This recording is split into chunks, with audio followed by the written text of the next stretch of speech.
concert, the concert of the century, some called it.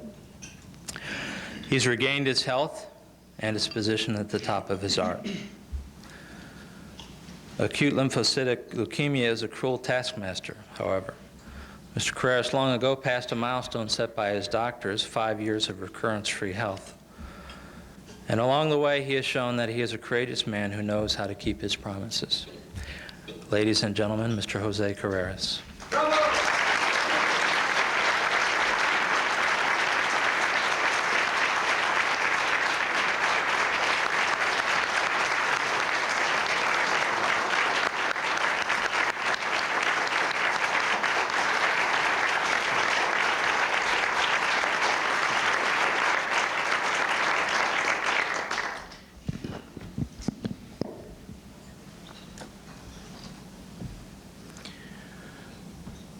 Mr. President, governors and members of the National Press Club, directors and members of the Friends of Jose Carreras International Leukemia Foundation, ladies and gentlemen, dear friends.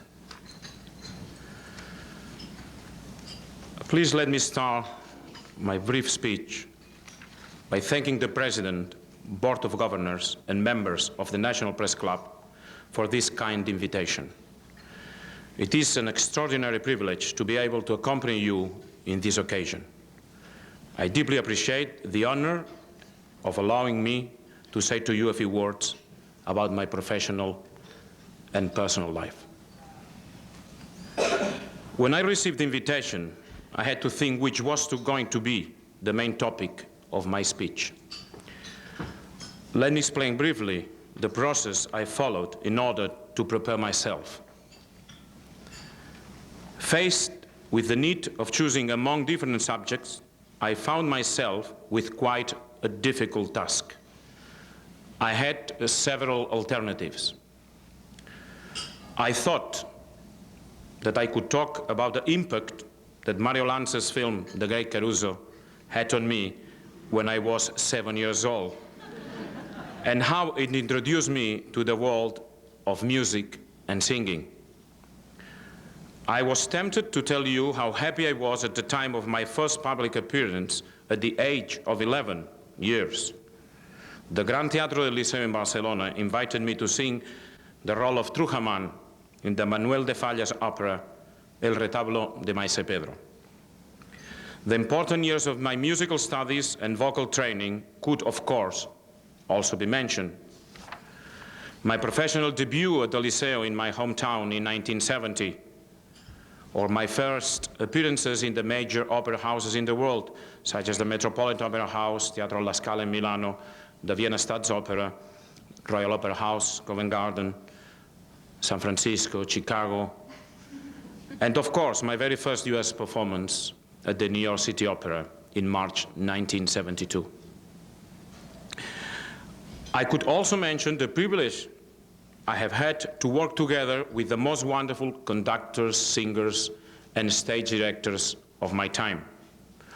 Or, needless to say, the most important aim of an artist, which is, in my opinion, to be able to express himself and to communicate with others. I could have also shared with you my personal views of all the different elements that make the opera world possible, from opera house managers, agents, stagehands workers, musicians, chorus members, dancers, supers, costume and set designers. Opera world, let me tell you, is a fascinating one. And also, we all know that opera is the most complete form of performing art. However, I've chosen to leave these subjects to your discretion when later on time will be open for questions. I thought that I would rather take this opportunity to talk about the subject that today is, at least, as important as my professional life, a subject that has taken an extraordinary relevance in my life in the last few years: the fight against leukemia through the Jose Carreras International Leukemia Foundation.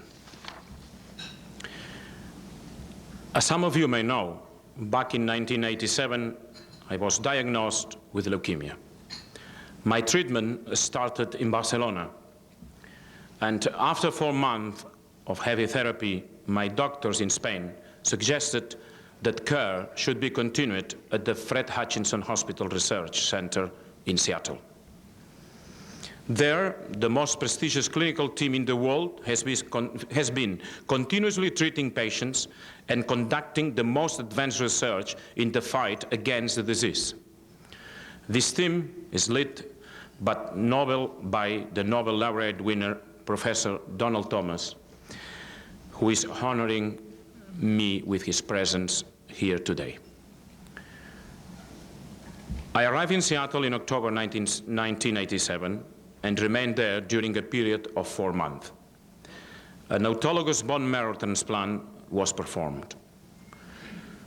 This is a kind of transplant where part of the patient's own bone marrow is first extracted and later cleansed of malignant cells. Radiation and chemotherapy sessions follow. Once reestablished to healthy condition, the bone marrow is infused back into the patient's blood system. After transplant, a few weeks have to elapse in order to check whether the new marrow becomes combative enough and produce healthy blood cells again. A few days before Christmas '87, I was allowed to leave the Fred Hutchinson Hospital and to continue treatment as an outpatient in Seattle. When turning the corner of the new year, bad news emerged. My bone marrow became paralyzed. It stopped regenerating blood cells. The only possible solution to this problem came thanks to a drug recently developed by the Fred Hutchinson. This drug pushed my marrow toward reproducing healthy cells and to a complete recovery. Professor Thomas' team performed the first bone marrow transplant in the 50s. Their clinical excellence is the result of a continuous effort in the loving care of patients and of a permanent and dedicated interest in finding better and better ways of dealing with leukemia. You may be wondering by now why I'm referring to my past circumstances. Let me tell you. I'm trying to find a way to link these past experiences with what I have previously stated about the fight against leukemia. Any one of us, as citizens, and in the unfortunate event of becoming a patient, are perfectly aware of the importance of basic and clinical research in the fight against any disease. However, when this relation has such a determinant impact as it was in my case, the sensation one feels is absolutely overwhelming. The drug that helped me overcome the last problem posed by my illness had been recently developed. Few patients had had the chance to have it administered before. I could not be more indebted to the talent and scientific work invested along the years by doctors and researchers.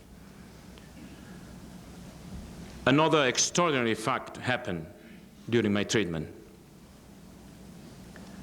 All through my illness, I could enjoy the loving care and solidarity of my family and closest friends. I'm lucky enough to belong to a family that keeps very strong ties. Friends and colleagues from the musical world also took the time to express their sympathy and affection through moving letters, phone calls, and visits to the hospitals where I was admitted. Besides all the support received from those closer to me, thousands of persons from all over the world were kind enough to express their affection and solidarity towards me in those difficult moments. I can assure you that all these expressions of affection were fundamental in keeping me on the fight and also in my final recovery. Soon afterwards, I decided I had to find a way to give back to medicine and society all I had been given. I felt that I could and I had to do something to help me pay back the debt.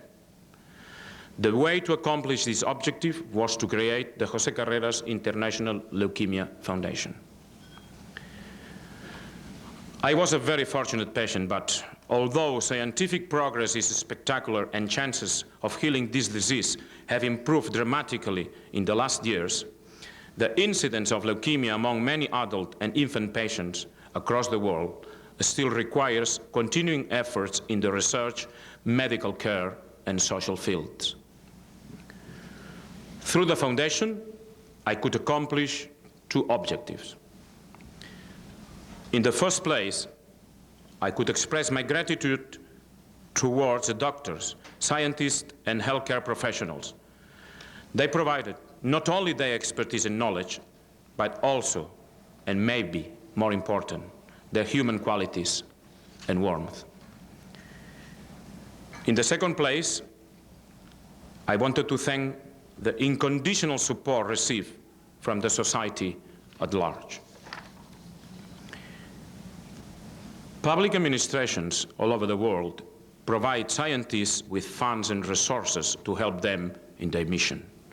However, we all know that the task is infinite and additional efforts from the civil society are needed to complement publicly financed activities.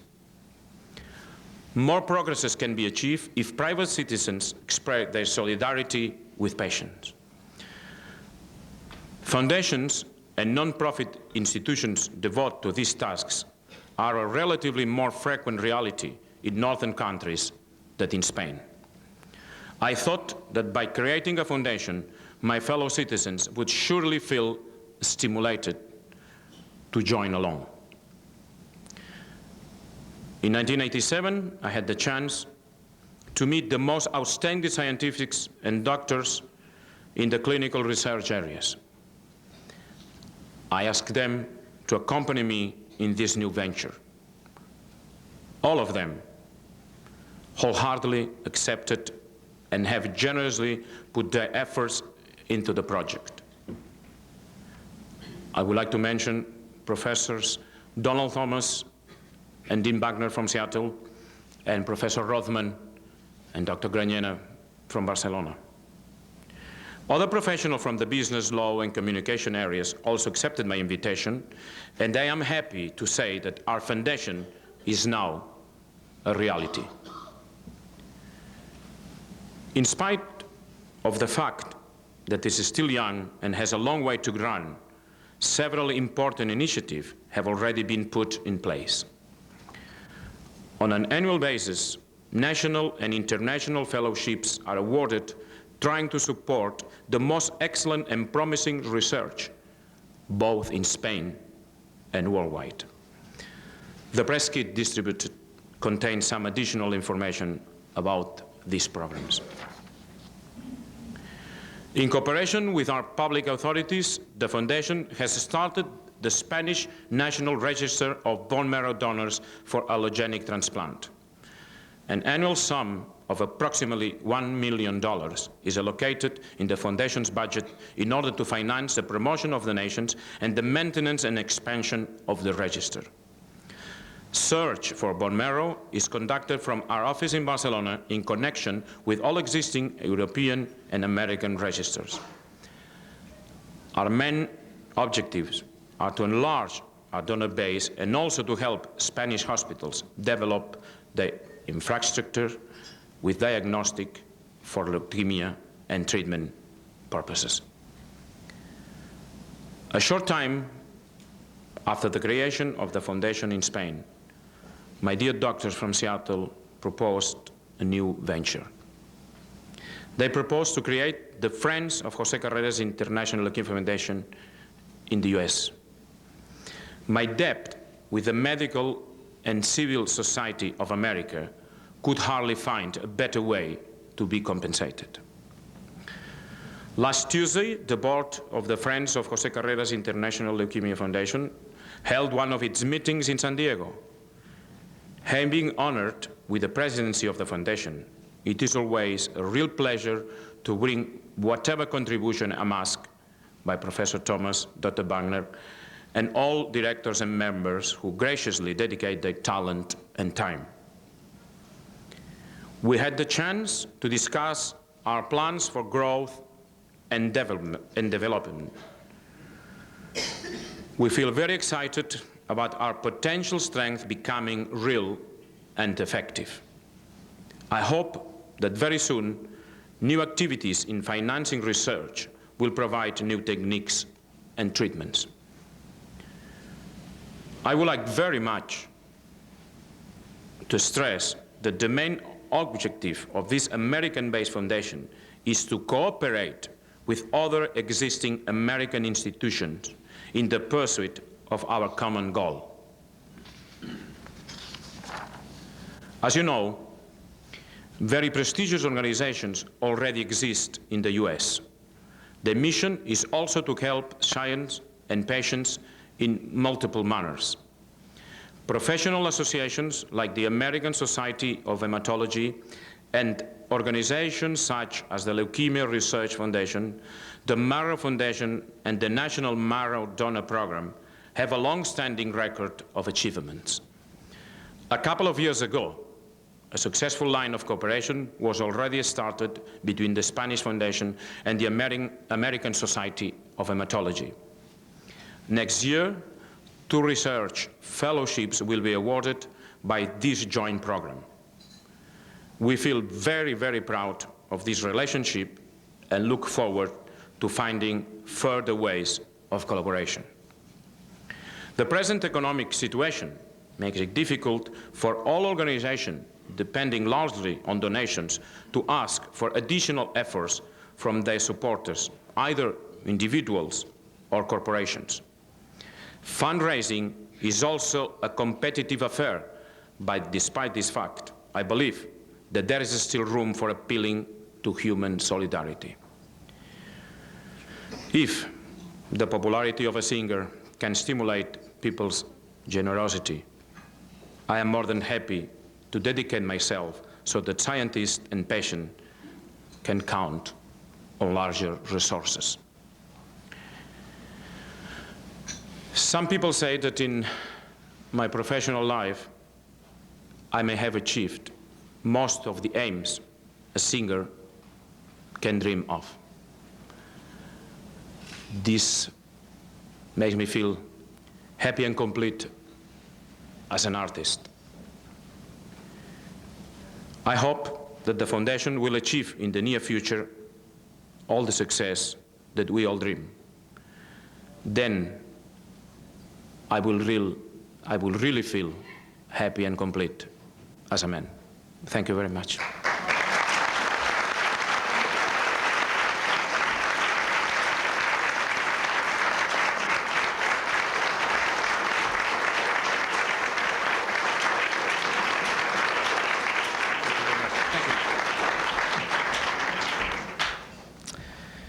The first question is the treatment that you received for leukemia at the Fred Hutchinson Hospital Center now available to all victims of leukemia? Well, thank you for the question. I think we have a wonderful opportunity today, and having Professor Thomas with us, I'm sure she's going to be very happy to answer these kind of questions that he, of course, knows much better than myself. So, Professor Thomas, if you don't mind, you could answer this question that is absolutely in the scientific field. Thank you. Thank you.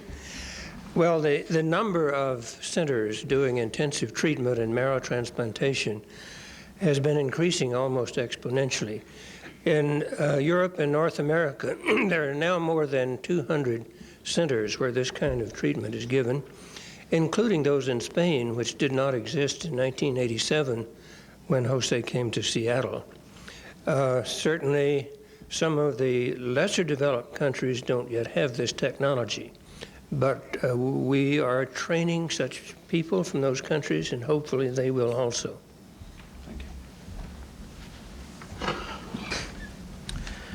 What actions can other people take when faced with life-threatening diseases, or to help friends or relatives who have such diseases? What would you recommend?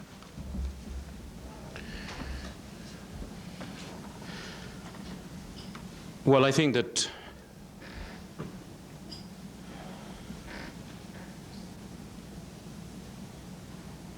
anybody of us has been faced with a problem of having a relative, a very close friend, suffering from a serious illness. I believe, and I can say this for my little experience on that, that there is nothing like affection to help. That kind of support that we all need in these very, very difficult moments.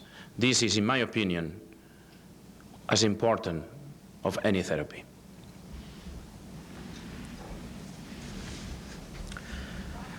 Is your recovery now 100%? Do you fear a remission? And is your experience the same that we could expect for any leukemia patient?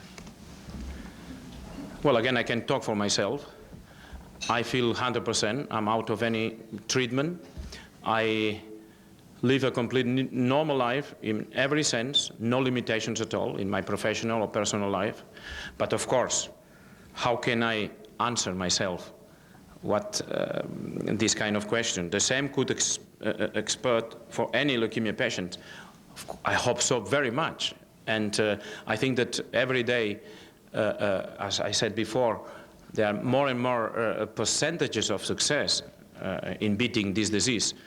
But of course, this is, depends so much in so many different things. What is the clinical history of the patient, how the patient reacts to the treatment. Professor Thomas, tell me if I'm wrong, but I imagine that every patient is a different world. But what I can say is that if it happened to me, why not to the others? Do you think enough attention and research and money is being devoted to research for leukemia and ways to avoid it? In other words, is government, individuals, and foundations, are they all doing enough? Well, I believe that there is no country in the world, not even the most richest countries in the world. We have here an example. The administration cannot help research as much research is needed, or as much they would like to, I'm sure. Then, these kind of institutions like ours, the José Carreras International Leukemia Foundation, or many, many other around the country or around the world, they take this task in their hands, and the civil society is trying to do what the governments or the administrations in any country of the world are not able to do. So, of course, money is needed. Money brings research, and only with research we are going, we hope, soon to beat any disease. Is your foundation concerned primarily with raising money? And if so, how much money has been raised, and does the money go for purposes other than research? Well, I think that altogether the foundation's social capital, it raised so far a sum of approximately $10 million US. That allows us to spend $1 million, I'm talking in approximate figures, of course, for our purposes, for our programs, for our projects. We also help other fields,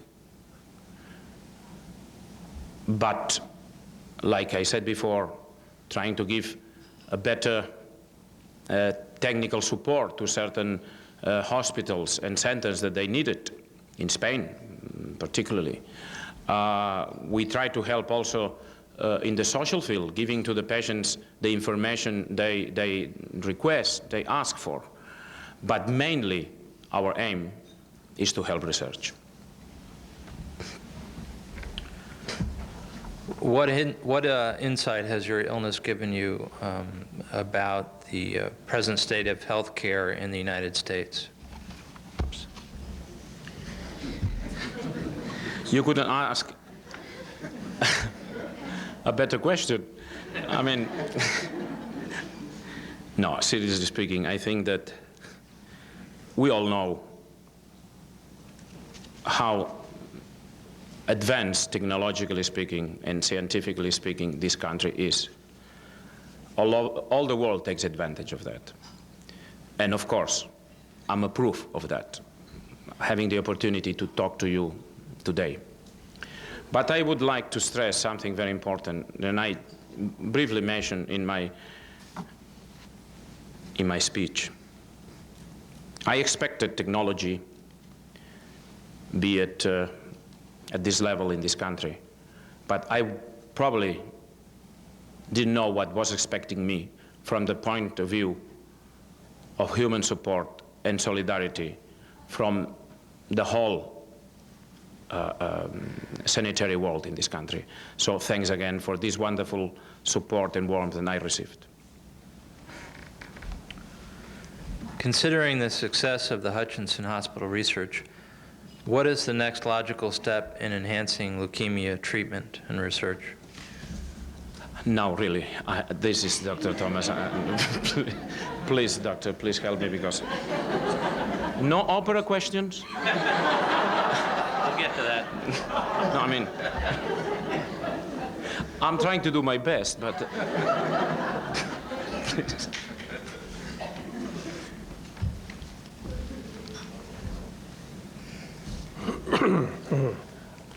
Well, this is a difficult question to answer. It encompasses the whole area of leukemic research, and I couldn't begin to answer it in a short period of time. I will say that the Carreras Foundation, with Jose and the Scientific Advisory Board, has decided to focus particularly on what we call young investigators, brilliant young investigators.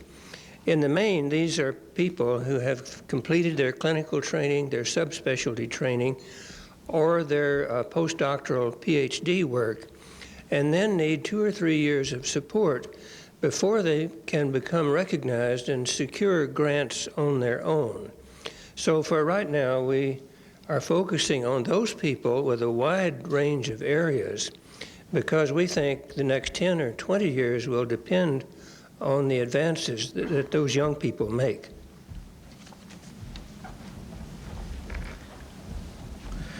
Would you encourage other celebrities such as yourself to adopt a foundation or charity working to eliminate a particular disease, even if they have not become a victim of that particular illness?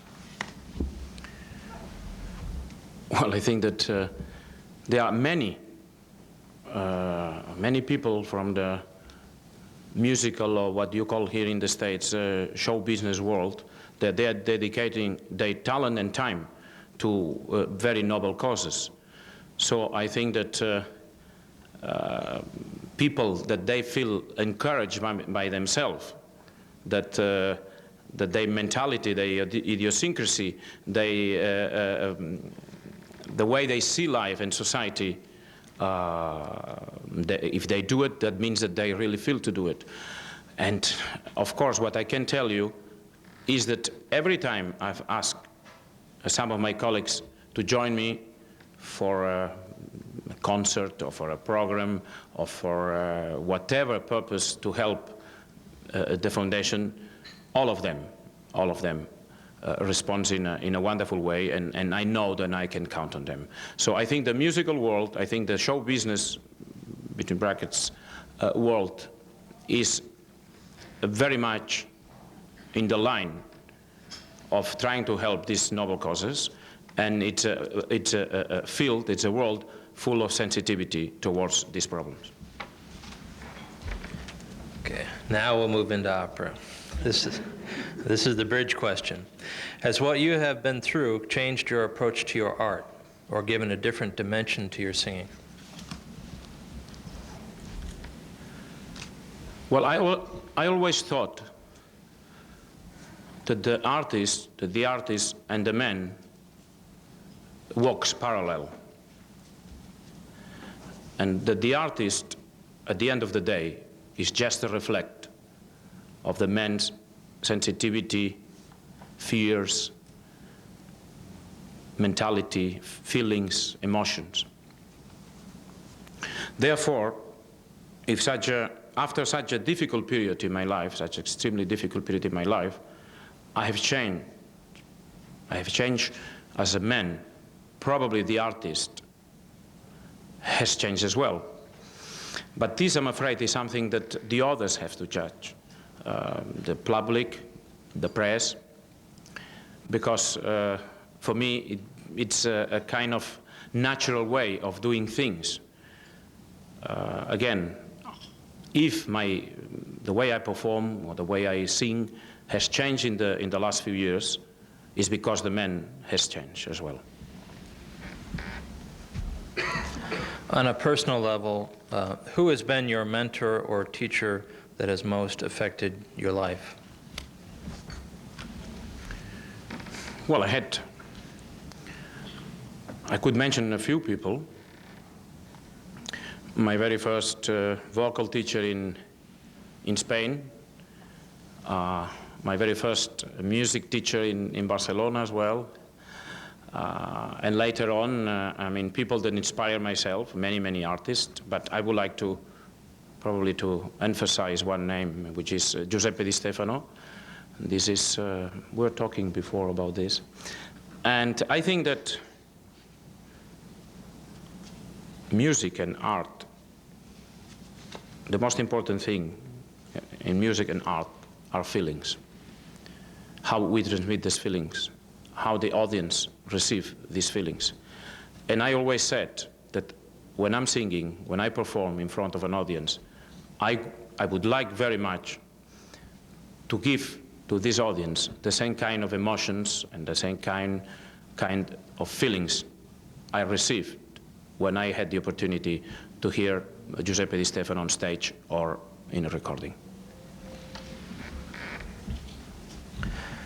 Were you really having as much fun as it appeared in the 3 tenor concerts with Domingo and Pavarotti? No, much more than that. Because you don't know what was going on backstage. In reality, we were watching the football between Italy and England. Anyway, this is off the record. No. No, I can tell you that we really had a fantastic time. We really had we were 3 kids that we were doing what we really most like in life, which is singing. And I think that this concert, besides the event, a musical event or artistic event itself, had many other things that make this night a very special one. First of all, I think that through this concert, and thanks to this concert, and I'm sorry, I'm part of it and I shouldn't talk this way, but I think that this kind of music has arrived to a much more larger part of the general public. Another thing is that the 3 of us, we have been in the past frequently associated with certain rivalry between us. And I think the public all over the world, they have seen that there is no rivalry, that there is a lot of affection, a lot of admiration and support between the 3 of us. So let me announce you that most probably, next year in July, also for the events of the World Cup, Soccer World Cup, is going to happen, probably, that the 3 of us are going to be again together in this country and most probably in California. So I'm very happy to say this.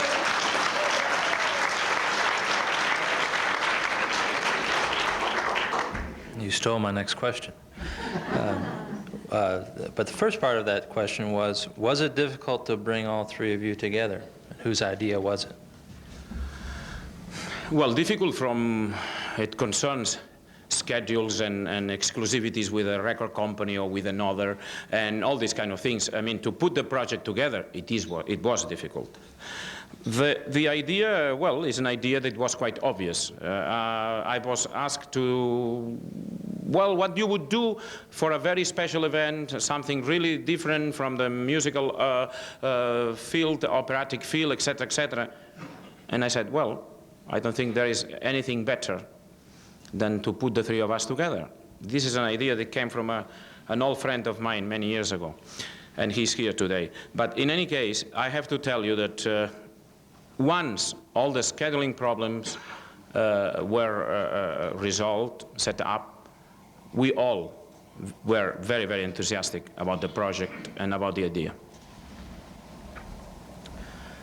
I don't know what this question means, but I'll risk it and ask it anyways.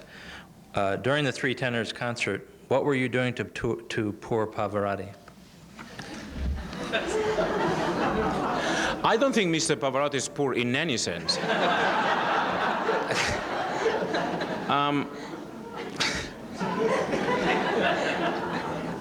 Well, maybe you refer to this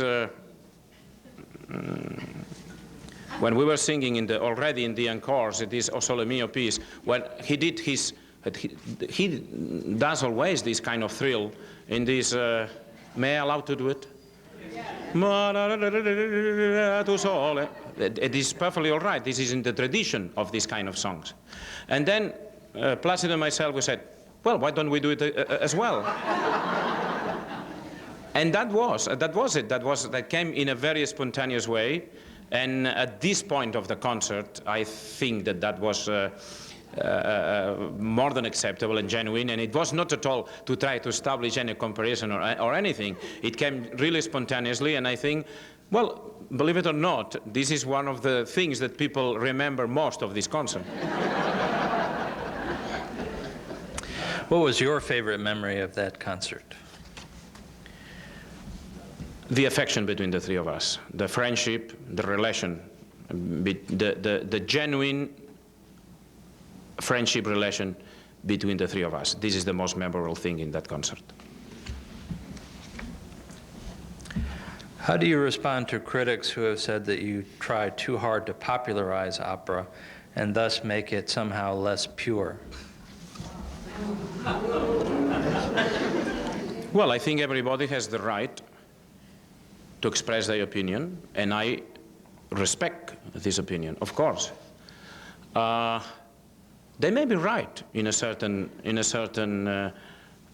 way, and until a certain point. This kind of thing, they have advantage and disadvantages. But let me tell you, we all know what it is to perform in the major opera houses, Mozart, Verdi, Bellini, Donizetti, Puccini. We know what we are talking about. We have over 20 years of career in these major opera houses. If the society is asking for this kind of events because opera is becoming more and more popular all over the world, and like this opera is not going to be accused, like it has been for so long, as being elitist and as being a kind of event for a certain part of the society, I think the advantages of this type of concert are enormous compared with the disadvantages.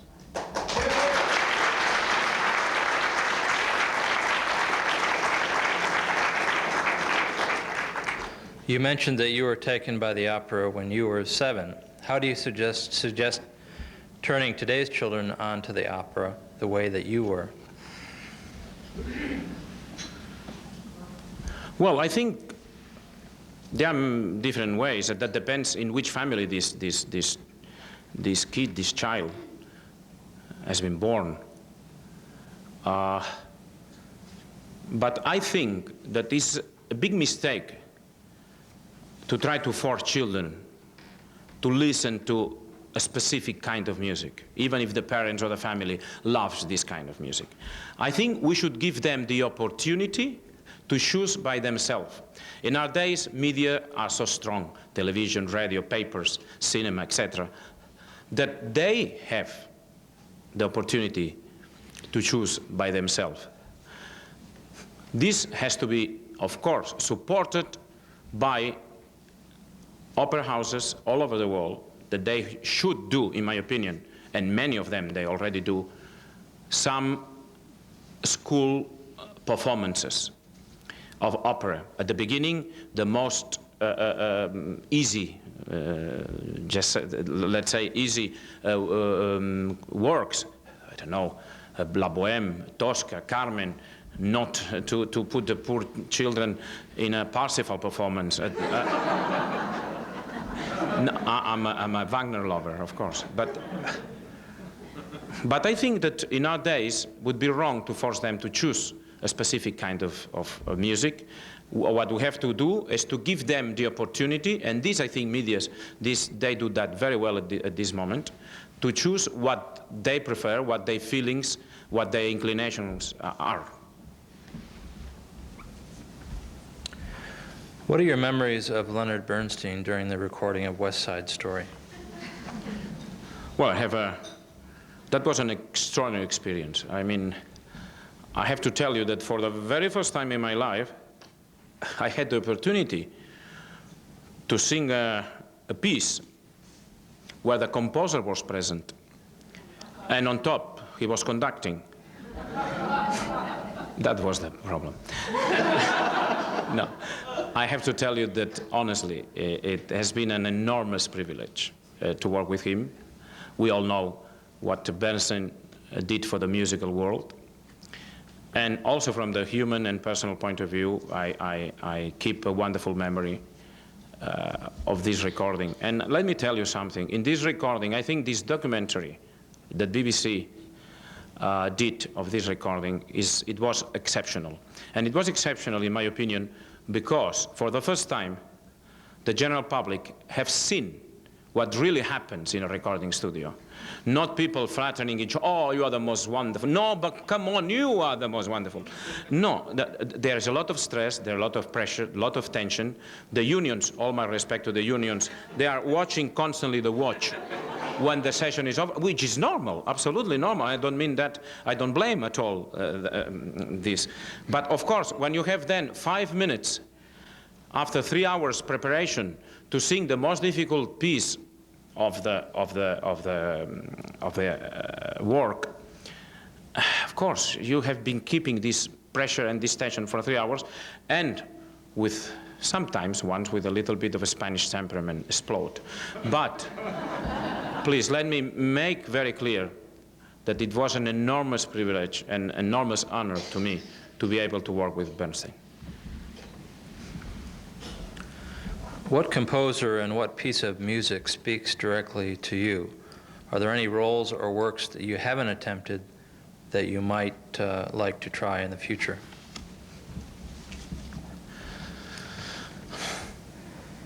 Well, of course, every singer has some favorite roles. I do too. I could mention Don Jose in Carmen, I could mention Rodolfo in La Bohème, I could mention Ricardo in Ballo in Maschera. I could mention so many. It's difficult to choose.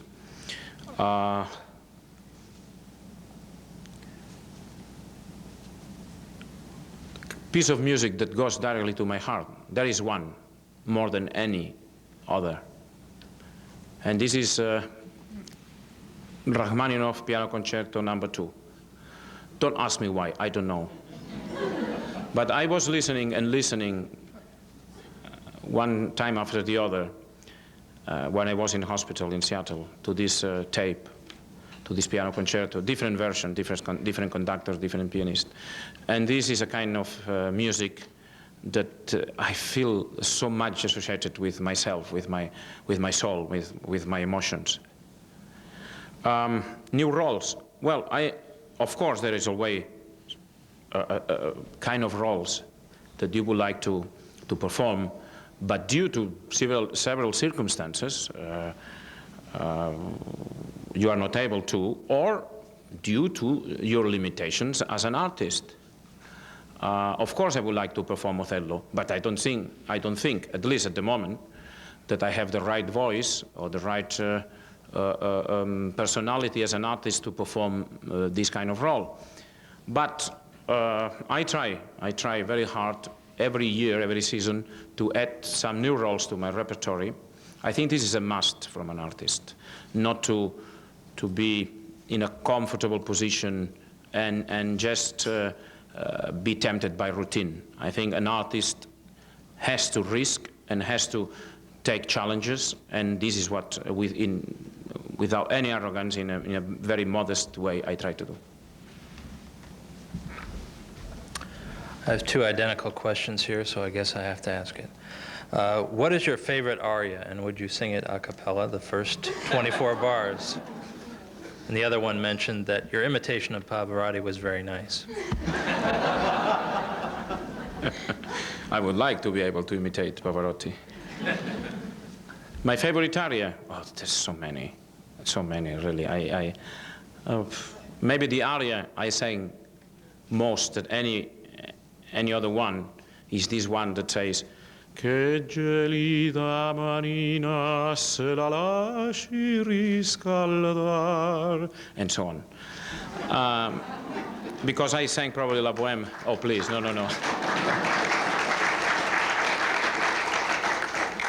I sang probably La Bohème, Rodolfo's in Bohème, more than any other opera, and probably around 300 times. So this is the one I really know by heart now. Why aren't there many world-class American tenors? Is it the language or the training or something else? Oh, I disagree with that. I think in the past, United States, America had wonderful tenors, many wonderful tenors. Well, recent examples could be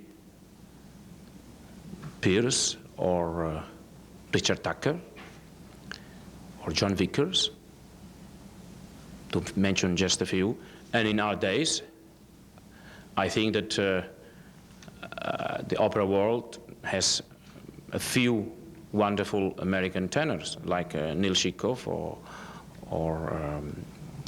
Leach or others that probably at this moment I do not recall. But I think that there is an important tradition of wonderful American tenor voices, and I hope you keep it. Could you tell us a little bit about your plans, your concerts and other appearances coming up in the near future? Well, after leaving the United States, I will perform in Europe the second half of July, 2 concerts in Germany and in England and in France. And then, this is the most important project, is 1 month of holiday. I don't know, maybe because I didn't have any offer, or maybe I wasn't asked to sing for this period of time, but for the first time in many years, I'm going to be able to do 4 weeks of holiday. And this is a very important project in the next few months. But besides that, I'll be committed with opera in Europe, at La Scala, in Vienna, in London, in Barcelona, and also concert tours in Europe, in Far East, in South America, in the States. I'm happy to announce that I'll be back in the States at the end of January for, how I would say this, a mini tour that will include Atlantic City, Miami, and New York City. And this is a very special occasion for me, because finally, after many years, I've been able, last April, to make a recording that tries to pay tribute to Mario Lanza. So in this record, I'm singing many of his favorite songs and favorite arias, and some of his MGM movies songs, And this is something for many, many years I wanted to do. So, and this mini tour I was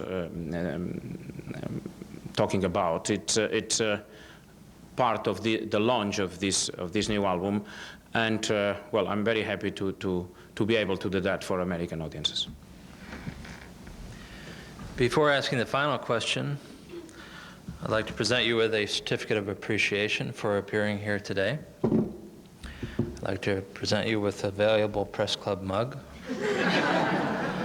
And a reliable source told me that you're a basketball fan. You're right. You played when you were a youth and still watch it today, so I'd like you to have a Washington Bullets cap to take with you. Thanks very much.